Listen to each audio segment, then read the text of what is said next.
Hello बच्चों, हम लोग देखेंगे संख्या 6 की विभाज्यता की जांच। Test of divisibility of number 6। यहाँ इसका नियम दिया हुआ है। चलिए सबसे पहले हम लोग इसका नियम देख लेते हैं। यदि संख्या 2 और 3 दोनों से विभाजित हो, यानी ये जो हम लोग संख्या लिए हुए हैं ये 2 से भी विभाजित होना चाहिए और 3 से भी विभाजित होना चाहिए, तो वो क्या हो जाएगा, आपका संख्या 6 से भी विभाजित हो जाएगा। तो 2 और 3 की विभाज्यता का नियम हमने पिछले वीडियो में बता दिया है, आप लोग जाके वहाँ से सर्च करके देख सकते हैं। तो 2 की विभाज्यता क्या थी कि जो भी संख्याएं हैं उसका इकाई अंक सम होना चाहिए, यानी सम संख्या होनी चाहिए। तो यहाँ आपका 2 क्या हो जाएगा, सम संख्या है, तो यानी ये सारी संख्या आपका 2 से विभाजित हो जाएंगी। अब हम लोग देखेंगे क्या ये संख्या 3 से भी विभाजित हो रही हैं या नहीं।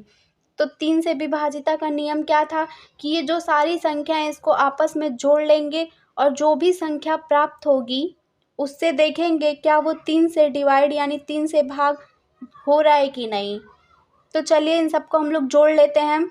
तो कितना होगा, 5 8 13, 13 1 14, 14 5 19, 19 और 2 21।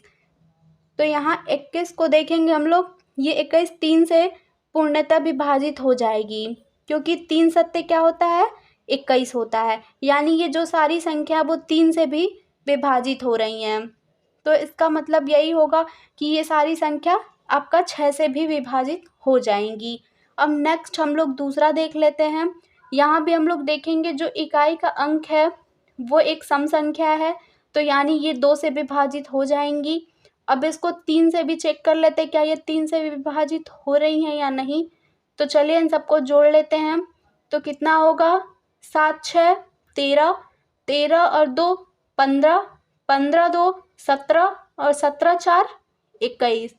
तो यहाँ 21 क्या हो जाएगा आपका, ये भी 3 से विभाजित हो जाएगा।